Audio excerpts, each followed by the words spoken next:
नमस्कार, जय हिंद। स्वागत है आप सभी का R2C अकेडमी में। और आज की इस वीडियो में हम बात करने वाले हैं एक इम्पॉर्टेंट टॉपिक के बारे में जो आपके एग्ज़ाम के पॉइंट ऑफ व्यू से काफ़ी ज़्यादा इम्पॉर्टेंट है कि बोर्ड एग्ज़ाम में आंसर शीट को कैसे प्रेजेंट करें। जी हाँ, बोर्ड एग्ज़ाम में आंसर शीट को कैसे लिखें ताकि आपको मैक्सिमम से मैक्सिमम नंबर मिल सके। अक्सर दोस्तों ये देखा जाता है कि जब बच्चों का रिजल्ट आता है तो कई बच्चों का कंप्लेन होता है कि हमने पेपर तो पूरा लिखा था, सारे क्वेश्चन भी किए थे, अच्छे से किए थे, तब भी मार्क्स कम क्यों आए हैं। इसका मुख्य कारण एक हो सकता है दोस्तों आंसर शीट प्रेजेंटेशन। जी हाँ, सबसे पहले ये बात जान ले कि आप कितना भी पढ़ाई कर ले, कितना भी अच्छी तरह से याद कर ले, लेकिन यदि आप में आंसर शीट प्रेजेंटेशन दिखाने की क्षमता आप में नहीं है तो हो सकता है दोस्तों आपको जितना मार्क्स मिलना चाहिए उतना ना मिले। तो इसीलिए इस वीडियो में हम कुछ इंपॉर्टेंट टिप्स जानने वाले हैं जो आपके आंसर शीट प्रेजेंटेशन में काफ़ी हेल्पफुल होगा और आप ज़्यादा से ज़्यादा मार्क्स उठा सकते हैं। तो चलिए दोस्तों जानते हैं पहला टिप्स के बारे में। टिप्स नंबर 1 है कि जब भी आपको आंसर शीट मिले तो आपको धैर्य रखना है, घबराना नहीं है। ठीक है दोस्तों। और आपको जब आंसर शीट मिले तो उसको आपको अच्छी तरह से पढ़ना है और जो भी आंसर शीट में डिटेल दी गई है उसे आप अच्छी तरह से फिल कर ले, जैसे कि रोल नंबर, रोल कोड और कुछ भी होगा तो उसको भी फिल कर लेना है, जो कि आपको सावधानी पूर्वक फिल करना है। ठीक है। इसमें आपको भले ही टाइम थोड़ा ज़्यादा लग जाए लेकिन इसको अच्छे से फिल करें, उसमें कहीं भी आप एरर मत कीजिएगा। एक बात और, OMR भरे तो दोस्तों ब्लैक पेन का यूज़ करें। ठीक है। OMR भरते समय आपको ब्लैक पेन का यूज़ करना है। टिप्स नंबर 2, जब भी आप आंसर लिखने की शुरुआत करें तो उस आंसर को आप सबसे पहले लिखें जो आपको सबसे अच्छे तरीके से याद है। एक बात जान लो कि एग्जामिनर आपको नहीं जानता कि आप पढ़ने में टॉपर हो, एवरेज बच्चे हो या फेलियर बच्चे हो। वो आपको जानेगा आपके आंसर शीट से। First impression is the last impression, ये बात आपके दिमाग में होनी चाहिए। अगर आप एग्जामिनर को स्टार्टिंग के 3-4 पेजों में खुश कर ले गए तो आपके मार्क्स बढ़ने के चांसेस काफ़ी बढ़ जाएंगे। एक बार एग्जामिनर आपसे खुश हो गया तो बीच में थोड़ी बहुत अगर गलती भी किए हो दोस्तों तो एग्जामिनर उसको गलती को इग्नोर कर देता है। ठीक है। टिप्स नंबर 3 है, आपको पेपर में कटिंग करने से बचना है। जी हाँ, कटिंग करने से होता यह है कि दोस्तों एग्जामिनर के माइंड में आएगा कि यहाँ पर बच्चे ने कुछ ना कुछ मिस्टेक किया है और जैसे ही वो आपके पेपर में ज़्यादा टाइम देना शुरू कर दिया तो आपके मार्क्स कटने के चांसेस बढ़ जाते हैं।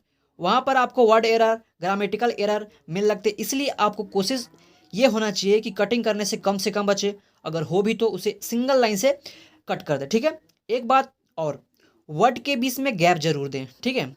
जब आप वर्ड लिखते हैं तो उस आंसर लिखते हैं तो वर्ड के बीच गैप जरूर दें और जो वर्ड होना चाहिए वो कभी ओवरलैप नहीं करना चाहिए, तो इससे आपको मार्क्स कटने के चांसेस बढ़ जाते हैं। अगर वर्ड्स ओवरलैप कर रहे हो, वर्ड सट जा रहे हैं तो आपके मार्क्स कटने के चांसेस काफ़ी बढ़ जाएंगे।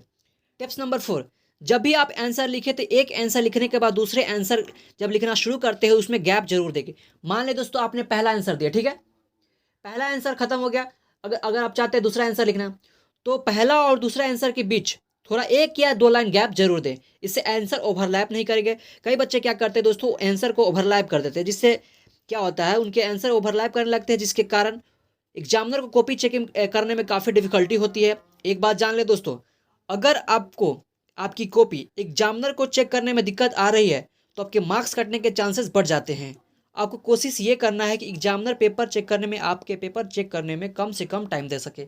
जितना वो पेपर में कम से कम टाइम देगा आप उतने ही मार्क्स बढ़ने के चांसेस आपके बढ़ जाएंगे, क्योंकि एग्जामिनर के पास फिक्स कॉपी होती है, लिमिटेड टाइम होते हैं, हर कॉपी के बदले पे किए जाते हैं। टिप्स नंबर 5 है वर्ड वर्ड कंसिस्टेंसी। ठीक है। जितने वर्ड में आपको क्वेश्चन पूछा जा रहा है, मान ले 30 से 40 वर्ड में आपको क्वेश्चन पूछा जा रहा है कि उसका आंसर बताना है, तो आपको 30 से 40 वर्ड में ही लिखना है, उससे ज़्यादा नहीं लिखना है, उससे कम भी नहीं लिखना है। ठीक है। कई बच्चे क्या करते हैं कि वे सोचते हैं कि ज़्यादा लिखने से ज़्यादा मार्क्स मिलेंगे, लेकिन ऐसा नहीं है। इससे आपके मार्क्स बढ़ने के बजाय कट सकते हैं लेकिन बढ़ नहीं सकते। ठीक है। इसमें टाइम की भी बर्बादी होती है। अगर आप किसी कोई आंसर आप लिखते हैं और उसमें आप ज़्यादा टाइम लगाते हैं, यानी आप ज़्यादा वर्ड का लिखेंगे तो ज़्यादा टाइम भी बर्बाद होगा, इससे आपके क्या टाइम की बर्बादी होगी, जिससे आप बाकी क्वेश्चनों को सॉल्व करने में आपका टाइम नहीं बच पाएगा। टिप्स नंबर 5 है, पेपर एंड में थोड़ा टाइम जरूर बचाएं। ठीक है। मान ले दोस्तों आपने पेपर पूरा खत्म कर लिया और लास्ट में थोड़ा टाइम जरूर बचाना है। इससे होगा क्या, जिससे आप पेपर को रीचेक कर सकें।